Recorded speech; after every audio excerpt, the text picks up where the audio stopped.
Assalamu alaikum, peace be unto you, Faizan Saeed. Walaikum assalam. Great to meet you, Eddie. Great to meet you too. How are you doing? Alhamdulillah, I'm doing great. Very happy to be here today. So your organization, Continuous Charity, is that what it's called? Yes, A Continuous Charity. A Continuous Charity, helping people, students primarily, people who are trying to go to a higher level of education, not to fall into the interest, not to fall into the usury. Is that right? Exactly. That's where our mission is. Before we get into some of these tips and tricks, let's define, because some people are like, what's the big deal? We know that in Islam, the way of life that was continued to be spread through all the messengers of God, there was a code of conducts, there was moral regulations, ethical, everything, business, nothing was left out. And interest was one of those things that not only was it prohibited throughout Christianity, Judaism in earlier times, many countries had outlawed it.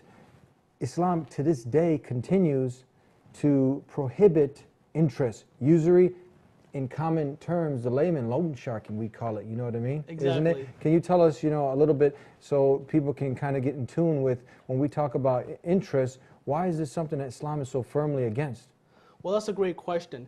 Interest is something that ensures that the majority of the population will remain poor, while a small portion of that population will remain wealthy. Imagine this scenario. Imagine if you're a guy and you're poor and you want to buy a car versus another man who's wealthier and he wants to buy that same car.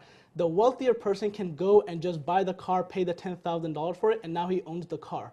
The one who is poor, though, he'll have to go and take out a loan, maybe that has interest on it, and he'll end up paying more for that exact same car than the man who is wealthy, and thus making him go further into debt. Another challenge of interest, and the reason it was forbidden by every group, is that you're making money off of money itself. Rather than selling a service or selling a product or doing some type of work, because you're rich, because you're wealthy, because you have a lot of money stashed away somewhere, you're able to then loan that out with guaranteed interest on it, so that the rest of the society is paying you more to use your money, and then that makes the richer rich and then the poorer poor. This is one of the reasons not only Islam, but every single major religion out there, and even countries and nations and empires, forbid the use of interest or riba, because what it would do is it would polarize wealth within that society. It would ensure that those who are wealthy just because they're wealthy, and those who are poor, who need the money to buy legitimate things, that they will get into further debt. And Islam, the Prophet Muhammad sallallahu alaihi wasallam, may peace and blessings of the Almighty be upon him, he was staunch in forbidding the use of interest and riba. And it is something that even during the final sermon that Prophet Muhammad, peace be upon him, gave to humanity, where he said that there's no better person amongst you, that a black man is no better than a white man no better than a black man. And one of the main things he emphasized is to stay away from interest, to stay away from using riba, because it will economically enslave you. Today we're living in a country, in a world where not only individuals but entire nations are in debt and enslaved to other people. In fact, what our organization does primarily is with student loans.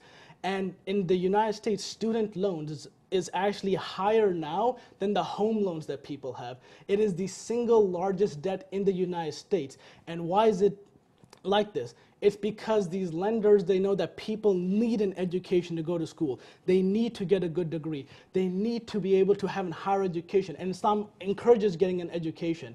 But what they do is they give these loans with high interest, knowing that this population is going to take those interest-bearing loans, and yet it'll take them months, years, decades to pay them back. In fact, I was at a convention recently with ICNA, and I met a man who was 60 years old. And he's a well-to-do person, he's very well off, and he still hasn't paid off his college loans. And now his children, and now even his grandchildren are eventually going to go into school. So it shows you the evil that interest has on the society. It enslaves an individual, it economically binds them that they have to work just to pay off a debt that they took many years ago. Absolutely. We see that Islam, one of the major misconceptions is that it's a new religion brought by Muhammad, but we know that Islam is the same way of life that was lived through all the messengers. Exactly. Jesus, Moses, Abraham, they all called people to worship the Creator, not the creation. We always like to simplify things here on the Deen Show. Adultery is forbidden, gambling, alcohol, the use of drugs, all of these things that are a detriment to society. And one of them we're talking about today is interest. It's interesting that, when you look at what's left today of the Bible, for instance, You see that in there, it is the call to worship the Creator, not the creation. You see, you know, Islam is actually in the Bible. Remnants of it are still there, even though it's been changed. But you see, for instance, in Leviticus, it says, do not take interest of any kind, but fear God. Also in Exodus, it clearly says, if you lend money, lend it without interest. We see Jesus, who we love. No Muslim is a Muslim unless he believes and loves Jesus, one of the mightiest messengers God ever sent. He actually had a whip, and he whipped the money changers who were peddling in the house of worship. Right. This is amazing. So this is something that we are still continuing this tradition till today, because it's the pure tradition. So another example, can you take out from here, isn't it equivalent to also, I said loan sharking. You know, right. Tony Knuckles comes and gives you $100, you know what I mean? And then he says, okay, go ahead, here's 100, but after, you know, one year, you got to pay him $2,000-3,000 back. Exactly. And actually, this is a really good example that you came up with, is that one of the reasons that every single religion forbid the use of interest is because it is a form of oppression that exists within that society. And even in Islam, the forbidding of interest is an example of loan sharking, because what loan sharking is that I'll give you the money you need right now in order to get even legitimate things, but you'll have to pay more back for it. And what that does is it then forces that individual that every day they don't pay it back, they get further and further and further into debt. And of course, loan sharks, just like modern day lenders, they target those people who are easy to target, which are students. And even we have a situation where students, it's almost impossible to go to college, and it's almost impossible to get higher education unless you take out an interest-bearing loan. And what that means is that entire generation of people are now enslaved to this. Enslaved. So we're going to teach you how not to educate you so you don't get shackled by this and you enslaved your whole life by being in debt. And then you're also incurring the anger of the one who created you, who wants the best for you, and he knows best. So we're going to be educating you some more here on the Deen Show. Don't go anywhere. So, Qul huwallahu ahad. Say He, Allah is one. God is one. The maker of mankind. Exactly. Allahu Samad. Allah is self-sufficient. He doesn't need food or drink. He doesn't need to rest on the seventh day. Okay, I really had a problem with that even before I knew anything about Islam. God resting sounds like a weak God. Yeah. Lam yalid wa lam yulad. He begets not. He doesn't have any children, nor is he a child or born of anything or anyone. Wa lam yakul lahu kufuwan ahad. And there is nothing co-equal or comparable unto him at all. Nobody. Nothing. Jesus, nobody. Nobody's comparable to the Creator. Nothing. Yeah. And that right there was, in its essence, what I believe naturally.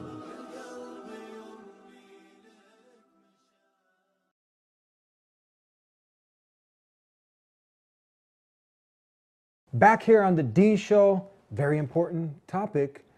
Very important because today you end up getting this interest, and like you mentioned, an individual now will go to school 4 years, 6 years, 8 years, however many years, and then his whole life, her whole life, they'll be enslaved on paying off, because you get a $50,000, $100,000 loan. By the time you end up paying it off, you've got almost incurring 800,000, it quadruples, right?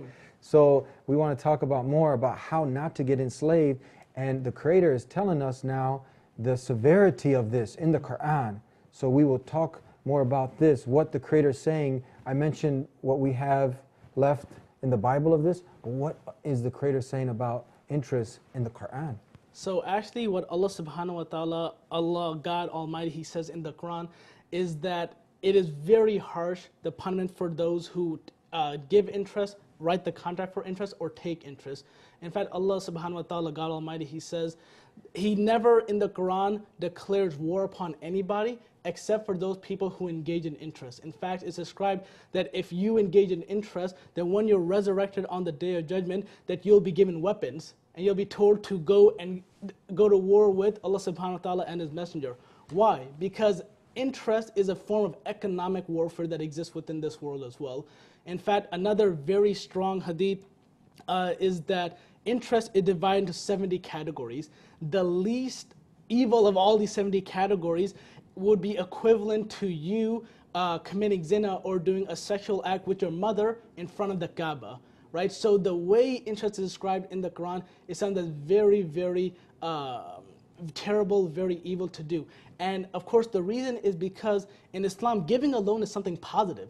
Giving somebody a loan to buy something legitimate is a beautiful blessing. In fact, it's a form of sadaqah. And what people do is that they use what should be good, what should be as a means of getting blessing for themselves, and they add their percentage to it to make sure that that person will pay them more just because they gave them money. So loaning people money is something very legitimate, something encouraged, but loaning people with interest is something that is of course forbidden, something that we should all stay away from. Now, we know that when Islam, when it was the superpower of the world, at one point, from what is it, around 800 to 1600s, we see that there were no interest-based loans, and people were prospering. You know, there was abundance of wealth to give out. Because some people will say, well, then how can this system work? What would you say? Well, actually, you'll find that when a system, an economic system, does not loan with interest, that economy rises. Look at America. After the economic recession happened, what did the federal government do? They lowered interest rates, right? And the big concern is they're going to increase those interest rates again. After the recession happened, you could actually go and buy a car with 0% interest. Why? What does that do? Because now people are now buying your product. You see, when you have interest, a person isn't buying anything. They're not going to your shop. They're not going, you have a martial arts studio downstairs. They're not going to these places. Their money that they make goes into paying the interest on their loan. That weakens an economy, and it actually fractures and destroys an economy. So this is why the Islamic State was able to rise. And something unique, Eddie, that many people don't know is that the Ottoman Empire, one of the last things that happened before they eventually collapsed and were taken over, is that they, for the first time, took out loans that had interest on them in order to pay to westernize their empire. So actually, one of the last acts that the Ottoman Empire did is they got into debt. For over hundreds of years, they were never in debt, and then they got into debt, and then shortly afterwards, they collapsed. There is a direct correlation, because when your empire or when your country is in debt and it's an interest-bearing debt, it means that there's a high chance you'll never be able to get out of it, and that's what creates chaos. Yeah, when we study, we see from history when they were abiding firmly by the Quran and the Sunnah, the verbatim speech of the Creator and the example of the last and final messenger, they were prospering, weren't they? And now you gave a great example. Now they went against this, and you see they collapsed. Exactly. And tell us now, I compared it, one more point, you know, the loan shark. And now these bankers, they got the loan sharks off the street, but took this business over. Right. And this is one of the saddest realities that we see, is that the difference between a loan shark and a banker is the amount of interest they charge. So a loan shark might charge 300% interest, while a banker will charge maybe 7, 8, or 10% interest. The challenge is that it's still interest. You're still having to take out a loan in order to go to college. You still have to take out a loan in order to get a house. You still have to take out an interest-bearing loan to do all of these very legitimate things. And the reality is that there has to be a better way.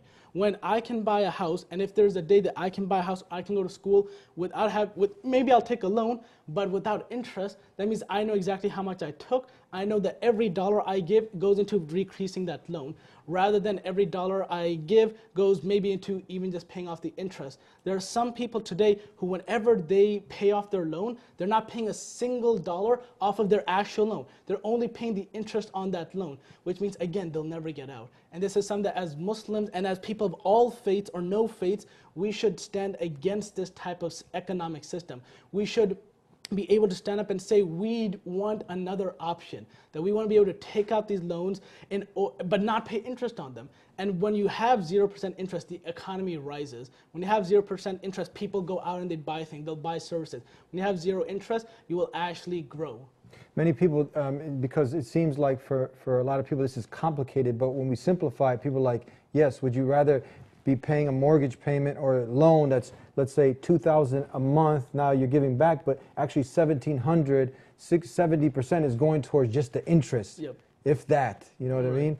So in Islam, it's like, how do you do it? If you lend the money, there's no interest. You don't go ahead and exploit the people. And then we see now during this financial crisis where people were losing their homes, even if they had paid off, let's say, 60%, they still lost the home. They didn't care. It was taken away. Can you expound on this? Right. So part of the way that home loans worked inside the United States is that the bank buys the home, or actually they give you a loan and then you buy the home. The challenge is that until you pay off your entire mortgage, you don't really have access to the house. So when the recession hit and people basically lost their jobs and they weren't able to make those monthly payments, the government threw them on the street, or the banks, they threw them on the streets.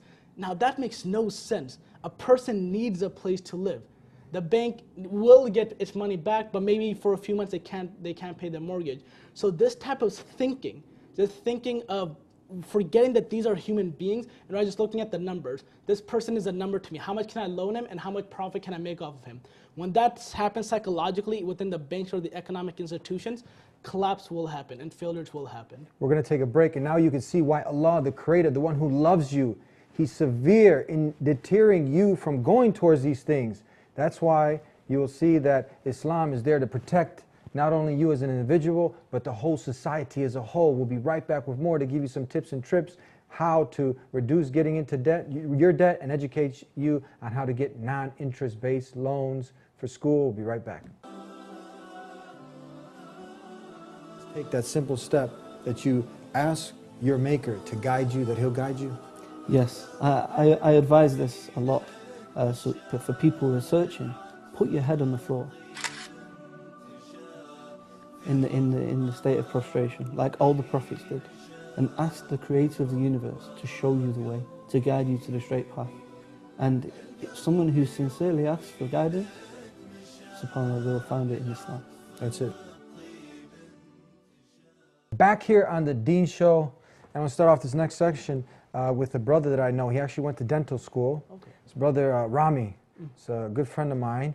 And what he did was, mashallah, he was determined to go to dental school. So what he did, he went to individuals, one by one, people with money, and he got a bunch of different loans from, let's say, this doctor, this friend, this colleague, until he was able to acquire enough now money, loans, without interest, and he just recently completed his degree in dentistry. Amazing. Allah. So that's one thing that, you know, from his experience, we can share. What are the things, and before we get into your program, can people do? Some of these, you've done a video on some tips and tricks, how to reduce your debt, and then we'll get into what people can do to not get into these loans. Right, that's a fantastic question. You know, on our website, acontinuouscharity.org, part of our mission and part of our vision is to create an online educational platform where people can go and learn on how to reduce their debt. Some basic tips if you're going to college is, number one, try your best not to live on the on-house camping.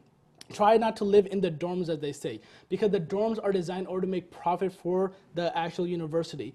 Also, what you should do is try not to get a meal plan. The meal plan is basically they'll give you 2 meals a day or 3 meals a day, but they overinflate and overcharge. So that's another avenue you should try to avoid. A third thing you can try is when you go to school, try to have a part-time job while you're in school as well. Even if you work only on the weekends, even if you make a few $100s a month, that's a few $100 less than you'll have to pay on interest. Another thing is apply for scholarships. You'll be surprised, many scholarships never get applied for. So if you're going to school, if you're going to college, apply for these scholarships. You might actually get some of these scholarships, and it might really surprise you as well. And there's a list of things that people and students can do in order to make the burden of going to college a little bit less. Another idea, depending on what you're studying, of course, is if you go to college, try going to a community college for the first 2 years and then going to normal college afterwards. Again, you have to check whether that college will accept those credits, and also some program like medical and whatnot, they won't accept that.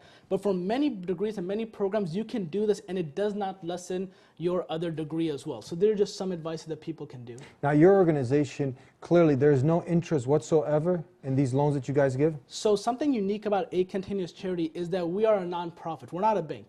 So what we do is basically if we loan somebody $10,000, they pay us back exactly $10,000. The way we do that is we've started this very unique program, and our concept is that we work with Muslims all across the United States and we partner with their Islamic centers. The goal is that every single Islamic center, every single masjid should think, how are we going to get our kids through college without taking on interest-bearing debt and interest-bearing loan? And when they think about that, we go to these communities, we help them raise local pools of funds, and then we basically administer it. So if you're going to a masjid in Chicago and they raise $50,000, then you, because you live in Chicago, you should have access to that money. And again, when you take out a loan, you're paying it back. And the idea is that that money never goes down. So every dollar we raise with a continuous charity is $1 less that's going into riba. And of course, you know, the older generation, they use their loans to go to college, and then they pay it back, and it's available for the next generation, and then the next generation, and the next generation. And that's even why our name comes from. Our name is A Continuous Charity, which comes from a hadith of the Prophet ﷺ, that says that when a man dies, all of his deeds stop, except for three. The first is sadaqah jariyah, a continuous charity. The second is beneficial knowledge that helps the society after that. And the third is a righteous child that prays for him. So our idea is that every loan we give out is a sadaqah jariyah, because we give 10,000 to this person, he pays it back immediately, that money is recycled and given to somebody else. So we're hoping to create this conversation amongst the Muslims across the United States and inshallah across the world, that we should not be defeatist. You know, we are Muslims. We are the ones who Allah subhanahu wa ta'ala says that you are the best of nations.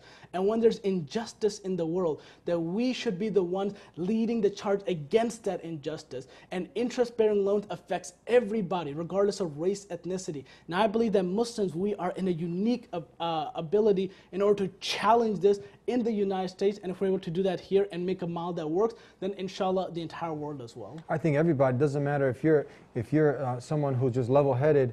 It doesn't matter how much you hate Islam. Once you get to know Islam and the justice of Islam, the fairness of Islam, I think now they would even come to you to say, give us the loan, rather than, you know, these guys just charging us these outlandish interest rates and that. So this is just the common sense way to go. Right. Actually, let me give you one quick story. When we opened our account at Bank of America, we actually went and spoke with the bank manager there, and she also does investments as well. So she said, what do you guys do? And we told them that we give out the non-interest-based loans so people can go to college. And then she stopped. And this is a non-Muslim lady. She works at the bank. Yeah. And she looked at me and she said, can you please fix America? A non-Muslim lady who works at the bank, who works at the economic institution, realized that what we're doing is so amazing, so fundamental. And again, it's all from our one crib, because as you mentioned, God, He loves us. And He creates an economic system, a political system, a worshiping system, in order for the human being to have peace, tranquility, and justice in their life. And a non-Muslim understands that, Muslims should understand that, and I hope that we're able to really benefit you, your community, by giving you these non-interest-based loans. And inshallah, God willing, you can invite us and we can help set this up in your community as well. We're almost out of time. You also have some scholars. One that's been on the show, Sheikh Ibrahim Zidan, Exactly. and some others who've looked at your operation, how it works, and they've also backed this. Yes, so Sheikh Ibrahim Zidan and many others have looked at the way our organization works, and they backed it. Because again, we're a non-profit. If we were a for-profit corporation, I don't think we could operate. But because we're a non-profit, every dollar we get, we loan it out to somebody else. We take 5% for administrative fees just to keep our office and staff running. And that's it. That's as simple as the organization works. And now, again, how can people get a hold of you or get involved in this program now if they also want to contribute or to go ahead and get a loan from you guys? Two main ways. First of all, if you want to partner with us, if you think this is an important program that you want to bring to your community, please contact me. Go to www.acontinuouscharity.org and then invite us to your community and help us set up the first investment program in your community. That way people can donate in order to help your students go to college, and you guys get our priority for that. And secondly, of course, just visit our website, acontinuouscharity.org, and all of our information is there. Jazakallah khairan. May God Almighty, the Creator, rewards you. Thank you so much for being with us. Thank you so much, Eddie. It's been a pleasure. Thank you. And there you have it, another avenue that you can pursue to go ahead and get your degree, but you can do it in a way that's not going to harm you in the future, in this life, and definitely in the next. So you see, we replaced it with something better. You can go ahead to this organization, instead of getting involved in riba and usury and interest, loan sharking, you can go ahead and do it the right way. So when we go ahead and we take something, we replace it with something better. So now you're leaving off the alcohol, we replace it with all these hundreds of juices, fruit juice, this juice, that juice. Go ahead and we're replacing the dating, fornication with marriage, the halal way, the halal style, worshiping sticks, stones, men and women, leaving all that junk off and worshiping the one that created you. Islam is just. It's for all. It's the way of life that's merciful, that's kind. It's from the Creator, the one who made you. That's right, the one you're going to return back to. And He's giving you a system away. And if you follow it, you got Jannah, you got paradise at the end. If you go away from it, hellfire is there.